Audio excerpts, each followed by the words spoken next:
The women we work with consider abortion for many different reasons. Ashley, not her real name, wanted to parent her child, but was planning an abortion for a couple of reasons. She and her partner had separated, and she was experiencing extreme nausea and vomiting. The weight of the unplanned pregnancy was too much for her. She couldn't see the way forward, and she was hardly functioning due to the nausea. In the same way that we approach all our clients, we did our best to give Ashley what she needed: compassion, sympathy, and encouragement. We also were able to offer to help her purchase her medications that were prescribed by the doctor for her nausea. Don't give up was the message we kept saying to her. Don't make a permanent decision because of a temporary problem. It may feel like you are alone, but you're not. We are here for you. All this time we were praying fervently, praying for the right words to say, praying for Ashley's physical healing, praying for her health, praying for a blessing on her relationship, and praying that this precious baby would live and will grow up with a loving mother and father. We are overjoyed to say that Ashley did choose life. She decided to keep going. Despite her suffering and the challenges, she has chosen to keep her baby. And not only that, but the healing has begun in her relationship with the father, who has now decided that he wants to be a part of parenting this child as well.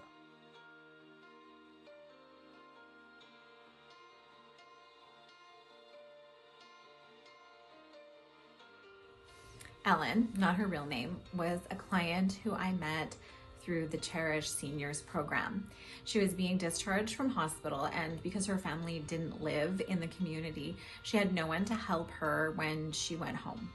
So I went and saw her the day before she was scheduled to be discharged so that I could meet her. And she was really emotional and very weak. And I gathered from my conversation with her that she was going to need a lot more than groceries and some meals. She was severely depressed, but nonetheless, she was sent home, and I brought her food and visited her at home. And within a few days, it became evident that Ellen was suicidal. She even had a plan for the way she intended to take her own life. Fortunately, she reached out for help, and she was admitted to a facility that would give her psychiatric care.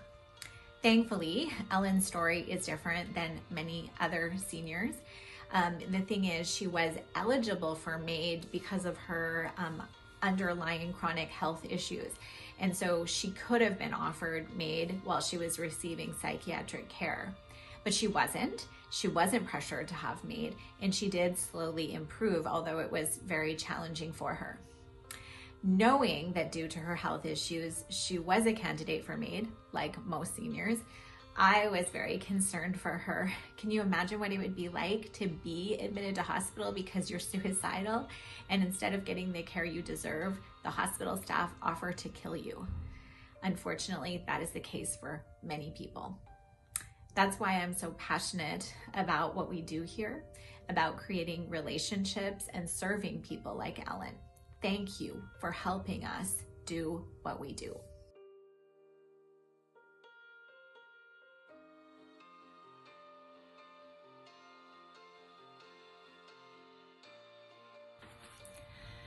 Last year, a sweet young woman came in to see me. She was pregnant, and her family was insisting that she have an abortion or they would force her out of their home. Despite the pressure from her family, this woman chose life for her little one. She just didn't know how to go about it without some help. The next several weeks, I was able to support her as she told her family she was indeed keeping baby. The family did force her to leave, and I helped her move into safe housing. We got her a great doctor, and then spent much of my time driving her back and forth to appointments, giving her encouragement, and finding supplies for the time when baby would be born.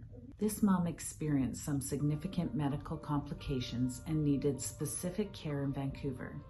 I spent a lot of time with her there, seeing obstetrician, nurses, and social workers.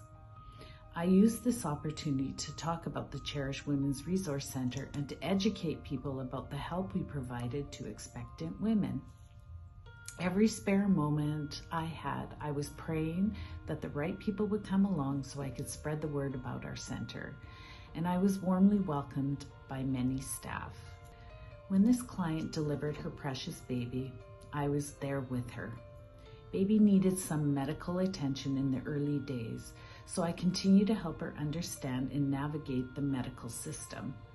Once baby was born, baby's father decided that he wanted to meet her. I will never forget that new dad's words to me after getting to know his baby. I can't repay you properly for being there for her while she was pregnant. I can't believe that I wanted our baby to be aborted. I love her.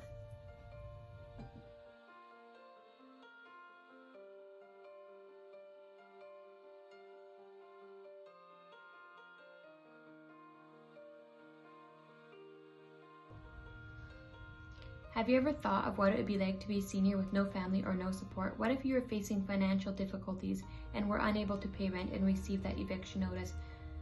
What if you were only on a fixed income, couldn't lift heavy boxes and needed to move? Situations like this are extremely difficult if you don't know where to go and how you're going to move all your belongings. And the message that our society keeps telling our seniors is they don't matter. Well, the Cherish Seniors program exists to show vulnerable seniors that they do matter. Thankfully, when my client shared her story with me, I knew I would be able to support her, and I knew I'd be able to help her find a new home, and I knew I'd be able to help her move all of her belongings. This past year, we were able to help multiple clients move into their new homes without the large cost of the moving companies. And this all was possible thanks to our volunteers like Mr. Ron Niels and many students from Mount Champ Christian School.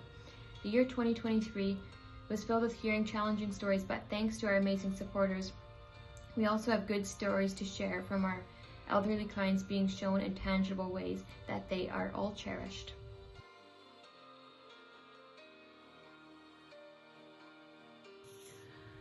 All stories here at the center touch us in many ways, but this one was a faith builder for me. It was late winter. We had a couple that came into our office. They were from a different country and were here in Canada for work, but because of COVID, their work visas were canceled. They were also unable to leave the country. They were living in a room that an acquaintance had let them stay in while they tried to figure out what to do next. The women became pregnant, a complete surprise. They had life all figured out up to this point. This baby was a miracle. Due to illness earlier in the winter, this woman had needed surgery in our country, and due to the situation, had no medical coverage. They used all their savings for her recovery. It was very expensive, and now she was pregnant. What was to be an exciting time in their lives became a burden. They could not afford to have a baby. They were broke. They could not see how this could be a possibility. Abortion was their only option. That is how they came to us. As I listened to the story, my heart was saddened, and with lots of prayer and faith, because this was new to me, I asked them if this was a wanted baby. Both cried and said yes, but, and then I promptly said, okay, we will help you. I wasn't sure that I had the means to help, but I knew I would work day and night to see this happen. This couple left trusting me, filled with just a little bit of hope. The team, we got to work. With the help of your monetary donations, a great team of doctors, praying members and family, I am overjoyed to say that in early summer, a beautiful baby girl was born. A true miracle in so many ways. Today I sit back and I still thank the Lord for that situation. To us, every baby is a miracle, every single one. We are thankful for each and every one of you that continues to support us in prayer and monetary donations. Thank you. This baby may have never had a chance without you.